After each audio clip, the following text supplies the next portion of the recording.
नमस्कार दोस्तों, मैं हूं डॉक्टर अनंत राठी, मनोचिकित्सक एवं नशा मुक्ति विशेषज्ञ, बीकानेर, राजस्थान से।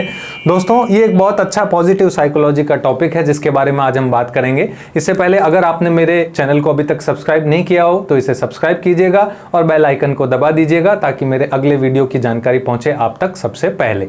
दोस्तों, लोग बहुत से आते हैं हमारे पास जो कहते हैं सर हमारे जीवन में कोई कमी नहीं है, ना धन दौलत की, ना रिश्ते नातों की, किसी तरह से कोई परेशानी नहीं, लेकिन हम फिर भी खुश नहीं रह पा रहे। कोई ना कोई कमी है जीवन में, कोई प्रॉब्लम है, पता नहीं क्या है, हमें खुशी नहीं महसूस होती जितनी होनी चाहिए। तो दोस्तों, आज हम बात करते हैं कि कैसे हम अपने जीवन में खुश रह सकते हैं। इसके 5 इंपॉर्टेंट पॉइंट्स हैं दोस्तों, 5 बिंदु है जिनके बारे में हमें ध्यान रखना है। पहला पॉइंट है हेल्थ। दोस्तों जी हाँ, आपने सुना ही होगा कि पहला सुख निरोगी काया। अगर आपको सुख या खुशी महसूस करनी है तो आपकी काया निरोगी होनी चाहिए, उसमें कोई तकलीफ, बीमारी, कुछ ऐसी चीज नहीं होनी चाहिए।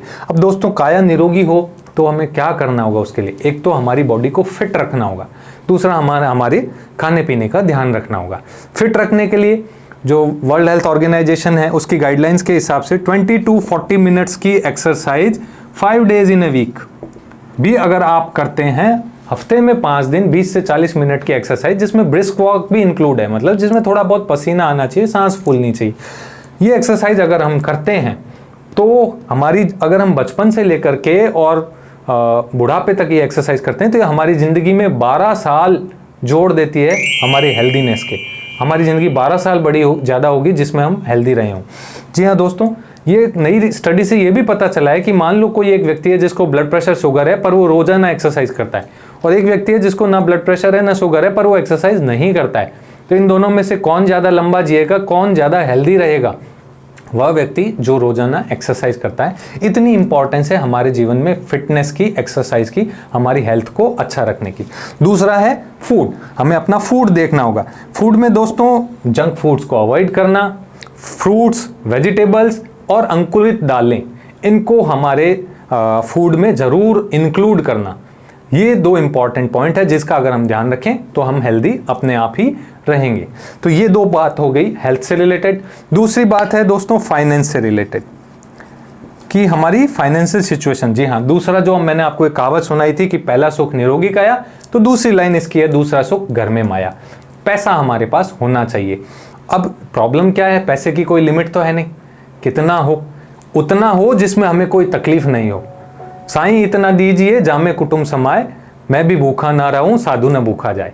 मतलब इतना पैसा हो कि हम अपनी ज़रूरतें पूरी कर पा रहे हैं और समय पड़ने पर किसी की मदद भी कर पा रहे हैं। जब दोस्तों अचानक से बहुत ज़्यादा पैसा आता है ना, तो मैंने कई लोगों को देखा है वो अपने घर, परिवार, समाज इससे कटने लग जाते हैं। लोग भी उनसे दूरियां बनाने लग जाते हैं और फिर वो अकेलापन महसूस करते हैं, कोई बात करने को नहीं है। तो इस तरह से वो खुशी जीवन में नहीं महसूस कर पाते। उन्हें चाहे पैसा बहुत मिल गया, लेकिन वो उस पैसे की वजह से समाज से दूर हो गए, उनसे एक डिस्टेंस पैदा हो गई और वो खुश नहीं रह पा रहे।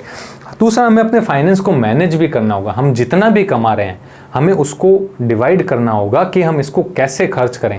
लगभग 50 to 70% हमें खर्च करना होता है हमारी दैनिक उपयोग की चीज़ें और हमारे 2-4 महीने के जो भी प्लान है उसके अंदर के लिए, और लगभग 20 to 30% जो अपना कमाई है उसको हमें इन्वेस्ट करना होता है हमारे रिटायरमेंट के लिए।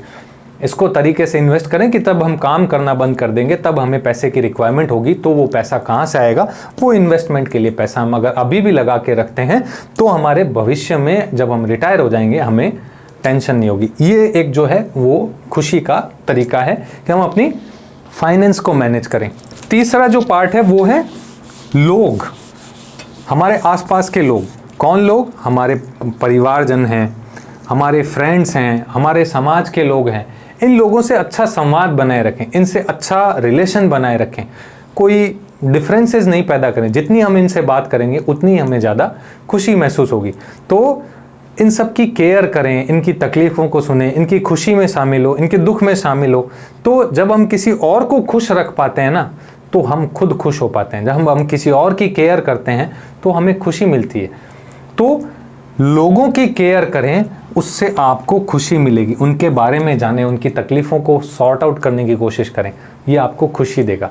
तीसरी जो पार्ट है, चौथा जो पार्ट है वो मेंटल पीस, यानी मानसिक शांति। ये अगर आपके पास है तो ये एक बहुत अच्छा साधन है खुशी को महसूस करने का। अगर आपके दिमाग में शांति है, अगर आपका दिमाग ही उथल पुथल है तो भले आपके पास कितने ही हेल्दी हो, चाहे आपके पास कितना ही पैसा हो, कितने ही लोग आपके आसपास हो, लेकिन मानसिक शांति नहीं है तो सब कुछ वेस्ट है। मानसिक शांति के लिए हमें जो करना है वो क्या करना है, एक तो प्रचुर मात्रा में भरपूर नींद लेनी है, जितनी आपको नींद आती है उतनी लेनी है, नंबर 1। नंबर 2, योग, प्राणायाम, इन सब चीज़ों को करना है, ये आपको मानसिक शांति देंगे। नंबर 3, क्या करना है, मानसिक शांति लेने के लिए हमें बहुत बार देना पड़ता है। खुशी दें और खुशी लें, इसको कहते हैं एल्ट्रुइज्म। ये जो है एल्ट्रुइज्म कहलाता है, pleasure, gaining pleasure by giving pleasure. दूसरों को खुशी दे करके हमें खुशी महसूस करना। जैसे कोई गरीब व्यक्ति आया या जिसको ज़रूरत थी उसको हमने कुछ दिया, या कुछ मतलब जैसे किसी का बर्थडे है तो लोग बाग किसी अनाथ आश्रम में जाते हैं, खाना खिलाते हैं, या कोई जानवरों को कुछ खिलाता है। इस तरह से वो अपने आप में एक खुशी महसूस करते हैं कि मैंने आज समाज की मदद की, मैंने आज जानवरों की मदद की, जिसको मदद की ज़रूरत थी मैंने उसकी मदद की। तो दूसरों की मदद करने से एक असीम मानसिक शांति का अनुभव होता है। मंदिर जाने से बहुत से लोगों को मानसिक शांति का अनुभव होता है, म्यूजिक सुनने से लोगों को मानसिक शांति का अनुभव होता है। तो इस तरह से हम एक मानसिक शांति का अनुभव कर सकते हैं।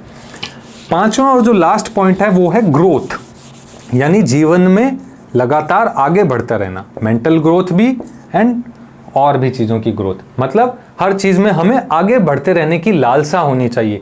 मतलब हमें अपनी हॉबीज़ में भी आगे बढ़ता रहना चाहिए। ये कर लिया, अब ये करके देखता हूँ, उसमें और आगे बढ़ता हूँ। बिजनेस में मैंने ये कर लिया, अब मैं और करके देखता हूँ। या अपनी जॉब में मैं और क्या काम के तरीके खोज सकता हूँ, ढूंढ सकता हूँ, इसको बेटर कैसे इनोवेट कर सकता हूँ। तो इस तरह की ग्रोथ में क्या नया कर सकता हूँ मैं, इसमें अपना समय देना चाहिए।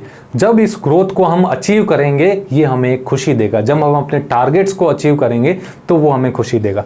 तो आशा करता हूं दोस्तों मेरे इन 5 पॉइंट्स को आपने समझा होगा। इन 5 पॉइंट्स पे हम ध्यान रख करके अपने जीवन में खुशी का संचार कर सकते हैं। आपको अगर मेरा वीडियो अच्छा लगा हो तो मेरे वीडियो को लाइक कीजिएगा और ज़्यादा से ज़्यादा शेयर कीजिएगा। जय हिंद, जय भारत।